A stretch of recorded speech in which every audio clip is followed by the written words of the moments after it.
여러분 안녕하세요. 오늘 우리가 파헤쳐볼 주제, 바로 한국 건설업의 위기입니다. 지금 건설 현장에서 시작된 이 무서운 도미노 효과가 어떻게 우리 경제 전반을 위협하고 있는지 그 복잡한 뉴스 이면의 진짜 흐름을 아주 선명하게 짚어보겠습니다. 끝까지 집중해 주세요. 본격적으로 들어가기에 앞서 이 숫자부터 한번 볼까요? 15%. 이게 뭘 의미할까요? 맞습니다. 건설업은 그냥 수많은 산업 중 하나가 아니에요.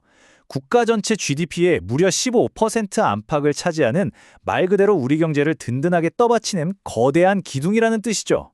거기에 더해서 전체 고용의 7에서 8%를 직접 견인하고 있습니다. 이게 무슨 뜻이냐고요? 이 거대한 기둥에 아주 작은 실금이라도 가기 시작하면 즉각적으로 수백만 명의 밥줄에 엄청난 충격파가 고스란히 전해진다는 겁니다. 그러니까 이건 단순한 남의 동네 이야기가 아니라 바로 우리 일상과 직결된 진짜 현실인 거죠.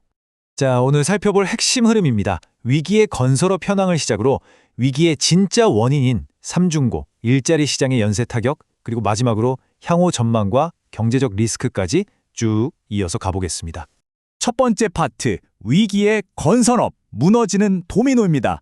지금 도대체 어떤 압력이 이 첫 번째 도미노를 거세게 밀어뜨리고 있는지 바로 확인해 보시죠. 두 번째 파트, 삼중고, 위기의 핵심 원인과 불안정성의 뿌리입니다. 앞서 말씀드린 현상들이 어떻게 걷잡을 수 없는 구조적 위기로 번졌는지 한번 들여다보겠습니다. 이번 위기에서 가장 뇌관 역할을 한 게 바로 부동산 PF, 즉 프로젝트 파이낸싱입니다. 뉴스에서 정말 많이 들어보셨죠? 쉽게 말해서 아파트를 다 짓고 분양해서 벌어들일 미래의 수익을 믿고 미리 막대한 돈을 빌리는 겁니다. 그런데 문제가 생겼어요. 이자가 치솟고 미분양이 쏟아지니까 갚을 돈이 없어진 거죠.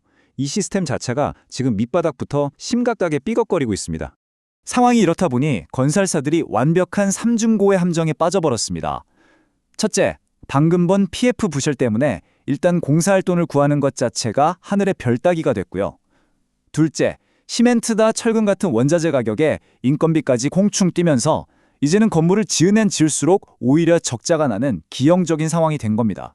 게다가 셋째, 어떻게든 쥐어짜서 집을 지어놔도 고금리 때문에 사람들이 집을 살 돈이 없어요.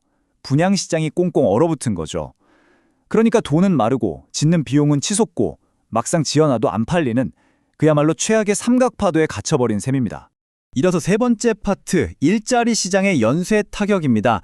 기업들의 돈줄이 막힌 게 우리들의 일자리, 즉 노동시장에 어떤 도미노 타격을 입히는지 바로 확인해 보겠습니다. 이 충격파가 그냥 공사 현장에만 머물 거라고 생각하시면 큰 오산입니다. 이 표로 한번 보실까요? 첫째, 당장 매일 현장 나가시는 분들 일감 뚝 끊기고 소득이 증발하고 있죠? 이미 지방 현장부터 멈춰서고 있거든요. 둘째, 중소건설사들이 흔들리니까 사무실에서 설계하고 경영을 관리하던 분들도 하루아침에 실직 위험에 처했습니다. 셋째가 진짜 무서운데요. 인테리어, 가구, 심지어 레미콘 나르시는 분들까지 연관 산업 전체가 도미노처럼 무너질 위기입니다. 그리고 마지막으로 이제 막 토목이나 건축 전공하고 사회에 나오려는 청년들, 신규 채용의 문이 아예 굳게 닫혀버렸어요. 피해가 그야말로 공급망 전체로 들불 번지듯 퍼져나가는 겁니다.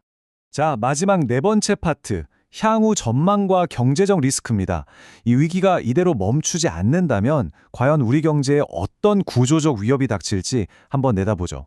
물론 가만히 손 놓고 있는 건 아닙니다. 정부도 충격을 최소화하는 이른바 연착륙을 어떻게든 만들어내려고 아주 바쁘게 움직이고 있어요. 금융지원도 쏟아붓고 부동산 규제도 풀면서 시장이 산산조각 나는 것만은 막자고 총력을 다하고 있죠. 하지만 문제는 이런 방어전에도 불구하고 도미노 파산의 공포가 너무나도 현실적이라는 겁니다. 흐름을 보시면요. 자금난 못 버틴 중소형 건설사들이 먼저 쓰러집니다. 그러면 어떻게 될까요? 그 회사들의 돈 빌려줬건 저축은행 같은 금융권이 곧바로 직격탄을 맞겠죠. 결국 실물 경제랑 금융이 동시에 마비되면서 경제 전반에 전국 단위의 거대한 고용 쇼크가 타지게 되는 겁니다. 정말 살얼음판 같은 연쇄 구조죠. 그리고 여기서 우리는 조금 결이 다르지만 굉장히 뼈아픈 질문을 하나 던져봐야 합니다. 지금 일이 없으니까 수십 년 노하우를 가진 숭늉궁 분들이 당장 먹고 살려고 현장을 떠나 배달이나 다른 일로 다 흩어지고 계시거든요. 만약에 이분들이 나중에 건설 경기가 풀려도 다시 현장으로 돌아오지 않으신다면 대체 어떤 일이 벌어질까요? 이게 바로 정말 빠져나오기 힘든 악순환의 늪입니다. 지금 전문가들이 업계를 영영 떠나버리잖아요. 그러면 나중에 상황이 좋아져서 건물을 다시 올리려고 해도 정작 일할 사람이 없는 겁니다. 사람 구하기가 하늘의 별 따기니까 인건비는 부르는 게 값이 될 거고요. 결과적으로 공사비는 또다시 미친 듯이 폭등하겠죠. 그러니까 지금의 인력 유출이 훗날 다가올 경제 회복의 싹을 아예 미리 짓밟아버리고 있다는 얘기입니다. 자, 우리는 이 자료에 나오는 핵심적인 문장을 꼭 짚고 넘어가야 합니다. 건설업은 대표적인 내수진작 산업이다. 맞습니다. 건설업은 그냥 땅 파고 시멘트 붓는 단순한 일이 아니에요. 우리 동네 상권, 국내 소비시장의 심장을 펄쩍펄쩍 뛰게 만드는 가장 강력한 엔진 중 하나라는 걸 절대 잊으시면 안 됩니다. 마지막으로 여러분께 이 질문 하나를 던지면서 오늘 이야기를 마무리할까 합니다. 동네 건설 현장에 타워 크레인이 멈췄다? 이게 그냥 아유 새 아파트 들어오는 게 좀 늦어지겠네 하고 넘어갈 일이 절대 아닙니다. 현장이 멈추면 당장 매일 거기서 밥을 드시던 한밭집, 주변 식당, 동네 철물점 매출이 그날로 뚝 끊기는 겁니다. 결국 저 멈춰버린 크레인은 우리 지역 경제, 내 주변 이웃들의 생계까지 위협하는 아주 무서운 연쇄 반응의 시작점일지도 모릅니다. 오늘 저희가 짚어드린 내용이 지금 돌아가는 경제의 큰 그림을 이해하시는데 도움이 되셨길 바랍니다. 끝까지 함께 해주셔서 감사합니다.